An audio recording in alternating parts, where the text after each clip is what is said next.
হ্যাঁ গো মামু, কি করছো গো? আর কি করবো মামা, এই যে রান্না হ্যাঁ? লেবার নেই, কেউ নেই, এই হেড মিস্ত্রি বলছে এখন রান্না করে খেতে হবে তোমরাকে। তো রান্না করলে তো একটু ছাঁটের রান্নাটা করো। কি করেছো? পানিতে যে ডুবা হবে।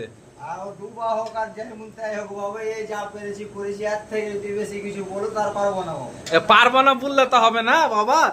তোমাকে যদি আমি 500 টাকার লোড খালি ফাটা দিই, তখন তো পুরো আমি বলবো কি এর বেশি গোটা লোড দিতে পারবো না, এই দিব। তখন মেনে নেবে তো? মানবো কেন তখন? তখন কেন মানবো? ও। কেমন কথা বলছো তুমি যে মেনে নেবো? না না, তুমি ওরকম বকলে তো হবে না। তো তোমার আমরা কেন মেনবো? তুমি আগে ভুলে আসো নি কি আমি রান্না করতে পারবো না?